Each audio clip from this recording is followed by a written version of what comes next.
Good afternoon, everyone. At least it's afternoon where I'm situated. So good morning, good afternoon.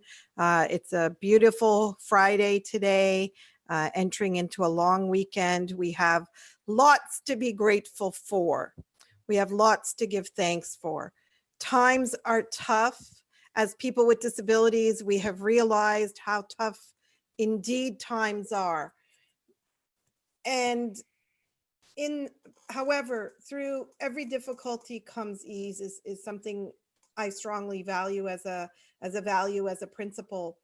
And I view every obstacle as an opportunity. COVID has highlighted the obstacles that people with disabilities face. COVID has brought forward the reality of the fact that there is a lot going on out there without us. And we need to remind the world that there is nothing about us without us.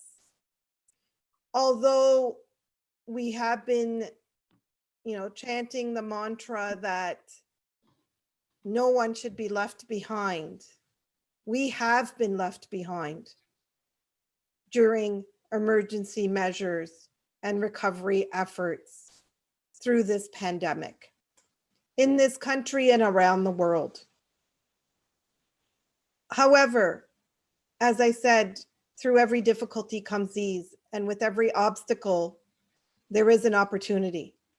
There is an opportunity, and there has been an opportunity created right here by the folks over on, on the West Coast in BC, Plan Institute and other partners who have brought this conversation forward, have brought forward this virtual conversation for us to have, for us to dialogue and discuss.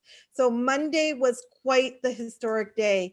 As mentioned by Rebecca, we had over 260 people join in on the call, and we heard wonderful information, historical evidence to support the idea of basic income from Evelyn Forget.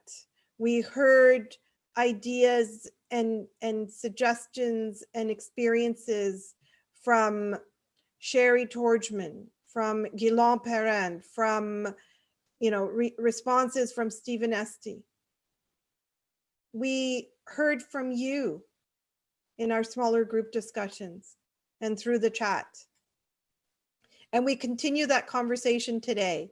We continue that conversation today with someone who needs no introductions, with someone who I've had the pleasure of knowing through a phone call in recent weeks and months. But Alexandra will do more of the formal introduction. I'm pleased to be co-hosting this with Alex today and joining the folks who are doing all the back end fantastic work and pulling this event together.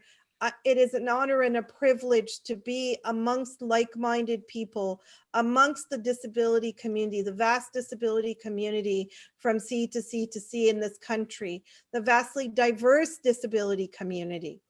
It is time that we build a truly equitable, inclusive, and accessible movement, a movement that champions nothing about us without us, and make sure that it is truly about all of us, regardless of our race, regardless of our gender identity or expression, regardless of our age, regardless of the type of disability, regardless of our faith, regardless of what intersectional package we bring forward as people with disabilities, as Canadians with disabilities in this country, that we are striving for a better tomorrow, a better today, in fact, and tomorrow for every one of us. We want to make sure that nobody is left behind, and it begins with our financial status, with our improving our social location, with addressing the gaps that we experience from province to province to province,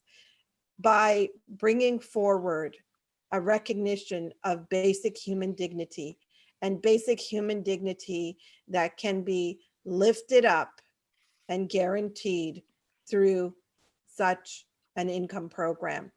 and an opportunity for us to engage, to define what that program should be before it is something about us without us. Thank you.